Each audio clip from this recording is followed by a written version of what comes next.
Action.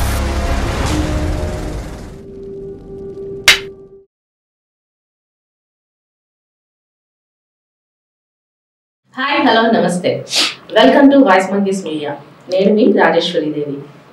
ఈరోజు మనతోటి ముచ్చటించడానికి ఒక ప్రముఖ వ్యక్తి వచ్చారు. ఎవరంటే ఆయన బహుముఖ ప్రజ్ఞాశాలి. బహుముఖ ప్రజ్ఞాశాలి అంటే ఆయన ఒక యాక్టర్, డైరెక్టర్, ప్రొడ్యూసర్, లాయర్. ఇవన్నీ పక్కన పెడితే మూవీ అసోసియేషన్ ఈసీ మెంబర్ కూడా. ఈయన పేరు మీరు చెప్పేటప్పుడు ముందుగా నేను ఏం చెప్పాలనుకున్నా అంటే, మాకు ఆయన పేరు యాక్చువల్లీ ముందు తెలియదు.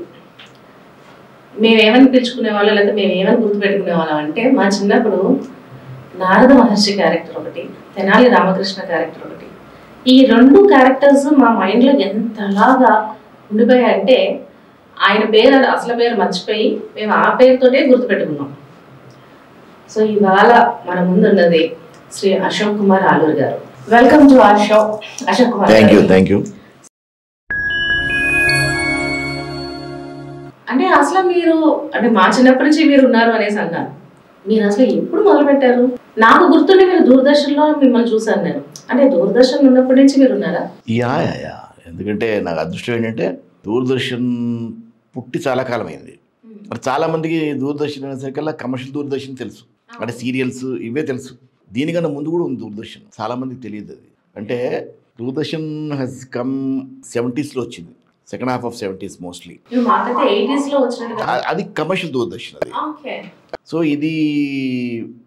అది ఉపగ్రహ దూరదర్శన్ కేంద్రం అని అప్పుడు ఇట్ వాజ్ శాటిలైట్ దూరదర్శన్. అది ఓన్లీ ట్విన్ సిటీస్కే డిస్ట్రిక్ట్ అయ్యి ఉండేది. సో అప్పుడు చాలా ప్రోగ్రామ్స్ వచ్చేవి, రెగ్యులర్ ప్రోగ్రామ్స్ అన్నీ ఇక్కడ వచ్చేవి. అన్ని నాటకాలు, తర్వాత ఫీచర్స్, ఫిక్షన్స్ అన్నీ వచ్చేవి. ఇక్కడ ప్రోగ్రామ్స్ అన్నీ చేసేవాళ్ళు వాళ్ళు. So I was as a kid చాలా ప్రోగ్రామ్స్ చేశాను నేను.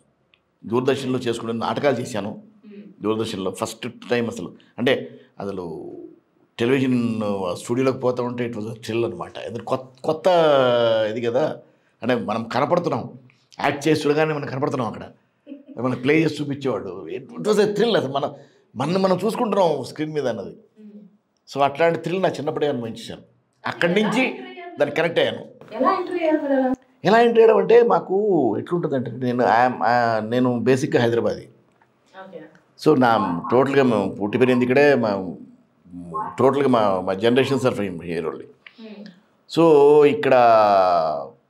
ఇక్కడి నుంచి నేను మీకు హైదరాబాద్ వాడిని కనుక నా చిన్నప్పుడే నుంచి యాజ్ ఎ కిడ్ నేను నాటకాలు స్టార్ట్ చేశాను. నాటకాల్లో ఎంట్రీ ఉంది.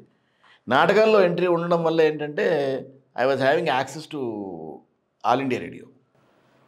అక్కడి నుంచి స్టార్ట్ చేశాను నా కెరీర్లో. ఆల్ ఇండియా రేడియో చేశాను, టెలివిజన్ చేశాను, సినిమాలు చేశాను. సో ఆల్ ఫార్మాట్స్ నేను వర్క్ చేశాను. ఆల్ ఇండియా రేడియోలో చిన్నపిల్లల ప్రోగ్రామ్స్ చేశాను, యూత్ ప్రోగ్రామ్స్ చేశాను. అట్లాగే బాలవినోదం, బాలానందం అందులో అక్కడి నుంచి చేస్తూ వస్తున్నాను నేను. అది చేశాను, యూత్ ప్రోగ్రామ్స్ చేశాను. తర్వాత టెలివిజన్లో యూత్ ప్రోగ్రామ్స్ చేశాను. నేను చదవడం మొదలుపెట్టినప్పుడు లీగల్ ప్రోగ్రామ్స్ చేశాను, లీగల్ అవేర్నెస్ ప్రోగ్రామ్స్ చేశాము, నాటకాలు చేశాను. సో ఇలాగా అంటే నేను తెనాలి రామకృష్ణంలో చేయక ముందు నేను చాలా చేశాను దూరదర్శన్కి. అది ఎవరికి తెలియదు. అంటే ఇక్కడ హైదరాబాద్లో ఉన్న వాళ్ళకి తెలుసు. అప్పటికే నాకు బోల్డ్ మంది ఫ్యాన్స్ ఉన్నారు హైదరాబాద్లో. ఎందుకంటే ట్విన్ సిటీస్ కింద పాపులర్ దూరదర్శన్లో. సో అలాగా ఆ తర్వాత తెనాలి రామకృష్ణ వచ్చింది. తెనాలి రామకృష్ణ వచ్చి ఫస్ట్ అసలు 2-3 ఎపిసోడ్స్ తెనాలి రామకృష్ణవి ఎవరు చూడలేదు. ఎందుకంటే ఇది ఓన్లీ హైదరాబాద్ తెగినబాద్ మాత్రమే. 3వ ఎపిసోడో 4వ ఎపిసోడ్లో లింకప్ అయింది, అప్లింక్ వచ్చింది. అప్లింక్ రావడంతో మొత్తం ఆంధ్రప్రదేశ్ మొత్తం వచ్చింది. అది 3rd ఎపిసోడో 4th ఎపిసోడ్ నుంచో లింకప్ అయింది. అక్కడి నుంచి అందరూ చూశారు. సో ముందు తెనాలి రామకృష్ణుడుగానే మీరు అందరూ తెలుసు. అదే స్టార్ట్ అంతే. తర్వాత నారదుడు it came around 90s 89 end అనుకోండి, 88, 89 ఆ ప్రాంతం. అది కూడా కాదు, 90s 80sలో 90s లోపు ఒక్కసారే చేశాను క్యారెక్టర్ అది. బట్ ఫుల్ ఫ్లెజ్డ్గా నేను చేసింది పద్మాలయ వాళ్ళది జైవీర్ హనుమాన్, హిందీ. అందులో ఫుల్ ఫ్లెజ్డ్గా స్టార్ట్ చేసింది. చేసి అక్కడి నుంచి శివలీలు, మళ్ళీ నేను సొంతంగా చేసిన తులాభారం, ఇక అక్కడి నుంచి అలా నారదుడు పోతూ ఉంది. కొన్ని వేల ఎపిసోడ్స్ చేశాను నారదుడుగా. మీరు ఒక సీరియల్లో నాకు తెలిసి 6000 ఎపిసోడ్లు చేసినట్టున్నారు కదా? మొత్తం కలిపి అది ఇప్పటి వరకు ఉన్న స్క్రీన్లో నేను గమనించలేదండి. మీరు గమనించలేదేమో కానీ చాలా మంది చేస్తున్నారేమో. గూగుల్ వికీపీడియా చెప్పింది. అవునా? అవును. టెలివిజన్కి చేశాను 6,000 ఎపిసోడ్లు పైన చేసి ఉంటాను. ఎందుకంటే నేను టెలివిజన్లో తెలుగు చేశాను, హిందీ చేశాను, 2 చేశాను. హిందీలో శ్యామ్ బెనల్ గారితో చేశాను. దెన్ హిందీ అదర్వైజ్ ఇవే దాదాపు నేను జైవీర్ హనుమానే దాదాపు 86 ఎపిసోడ్లో ఎంతో చేశాను. హిందీ తెలుగు సినిమాలో చేశాను, హిందీ రకరకాలు చేశాను. మీరు చిన్నప్పటి నుంచి నాటక రంగంలో ఉన్నారు, ఆల్ ఇండియా రేడియో తర్వాత టీవీకి వచ్చారు కదా. అంటే మీ ఇంట్లో ముందు నుంచి ఎవరికైనా నాటకాలు అంటే ఇష్టం అలా ఉండేదా? ఎందుకంటే మాకు తెలిసిన ఇన్ఫర్మేషన్ ప్రకారం మీ నాన్నగారు అప్పుడు IAS ఆఫీసర్ అప్పట్లో. సో డెఫినెట్గా మీరు కూడా సివిల్స్ వైపు వెళ్ళాలి అనేసి అనుకుంటారు. అండ్ మీరు కూడా లా చేశారు, లా చదివారు. మరి ఎలా దీనికి కనెక్ట్ అయ్యారు? కనెక్ట్ అంటే నేను చెప్తాను కదా, చిన్న పిల్లాడుగానే నేను నాటకాలు స్టార్ట్ చేశాను. లక్కీగా ఏంటంటే మా నాన్నగారు ఎప్పుడూ మా జాబ్ విషయంలో బయట తిరిగేవాళ్ళు. ఆయన బయటే ఉండేవారు. హైదరాబాద్లో మేము పెరిగింది మా బామ్మగారి దగ్గర. అబ్బో చాలా రెస్ట్రిక్షన్స్ అండి. అయ్యో బాబోయ్, అమ్మాయిలా తిరిగాము మేము. అమ్మాయిలా పెరిగాము, అబ్బాయిలా పెరగలా. ఎందుకంటే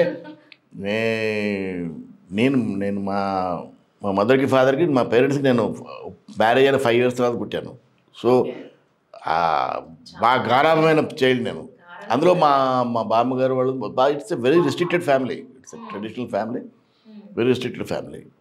సో అసలు నేను స్కూల్కి వెళ్ళడం, ఇంటికి రావడమే. బయట ఆడుకోవడానికి కూడా వెళ్ళాలి లేవు. ఓన్లీ ఎంత పక్కింటికి ఇంటికి. అదేం చెప్తారు మా గురువుగారు అప్పుడు చంద్రమౌళి గారిని, ఆయన ఫస్ట్ టైం నన్ను చూసి అదేదో స్పార్క్ చూశాడు ఆయన చూసి. ఆయన ఫస్ట్ నాటకం వేస్తూ అందులో నన్ను హీరో బుక్ చేశాడు.